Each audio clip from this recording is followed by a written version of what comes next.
জয়া আহসান বিয়ে করে না কেন?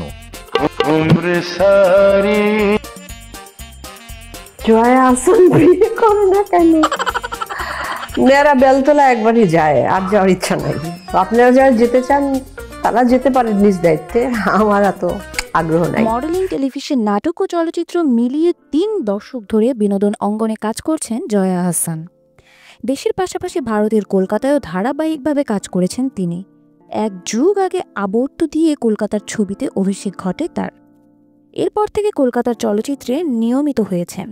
একের পর এক নতুন চলচ্চিত্রে অভিনয়ের মধ্যে দিয়ে ছড়িয়েছেন আলো, কুড়িয়েছেন প্রশংসা। সেখানকার প্রযোজক, পরিচালকেরাও তার অভিনয়ে মুগ্ধতা প্রকাশ করেছেন। আজও একের পর এক কলকাতার সিনেমায় কাজ করে চলেছেন তিনি। এখন কাটছে তার দারুণ সময়। গত ঈদে দেশের প্রেক্ষাগৃহে মুক্তি পেয়েছে 2টি চলচ্চিত্র। এদিকে কলকাতায় আগামী 18 জুলাই মুক্তি পাবে ডিয়ার মা। এসব নিয়ে ভারতীয় গণমাধ্যমে কথা বলেছেন নন্দিত এই অভিনয় শিল্পী।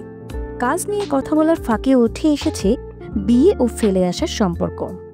সিনেমা প্রসঙ্গের বাইরে আনন্দবাজারে দেওয়া সাক্ষাৎকারে জয়া আহসান কথা বলেন বিয়ে ও সম্পর্ক নিয়ে। ব্যক্তি সম্পর্কের জটিলতা বেড়েছে কিনা এমন প্রসঙ্গ উঠতেই জয়া আহসান বলেন, এখন তো কেউ রিলেশনশিপেই যায় না, সিচুয়েশনশিপ। আর কি কি যেন আছে, এসব ভাবনায় সব কিছুই আছে, শুধু রিলেশনশিপটাই নেই। দীর্ঘদিন ধরে বৈবাহিক সম্পর্কে নেই জয়া আহসান, তাই বিভিন্ন সময়ে তার সাক্ষাৎকারে উঠে আসে বিয়ের প্রসঙ্গ। এবার বিয়ের প্রসঙ্গ উঠতেই জয়া বলেন, বিয়ে তো যেন ওল্ড স্কুল। যাই হোক, এই জিনিসগুলো আসবে আবার ঘুরে আসবে। তবে পৃথিবীতে যত রকম মানুষ তত রকম সম্পর্ক, কোনো সম্পর্কই কোনো সম্পর্কের সঙ্গে মেলে না।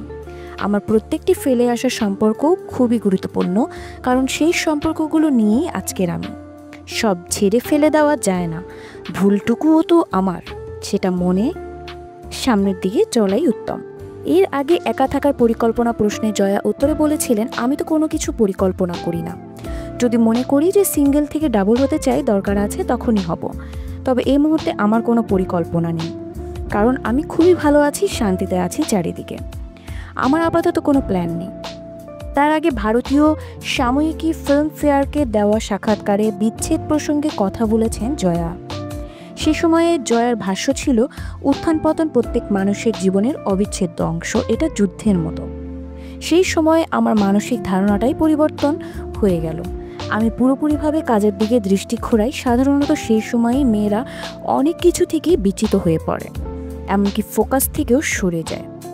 কিন্তু আমার কাজ আমাকে সান্ত্বনা দিয়েছে, যে কারণে আমি কাজকেই ভালোবেসেছি। আমি কখনোই কাজ থেকে দূরে সরে যাইনি। আমি আমার এই যাত্রাকে ভালোবাসি। এর মধ্য দিয়েই মানুষ আমার প্রশংসা করেন, আমি কাজকেই সম্মান করি। 1998 সালে বাংলাদেশি মডেল ফয়সাল আহসানের সঙ্গে ঘর বেঁধেছিলেন জয়া আহসান।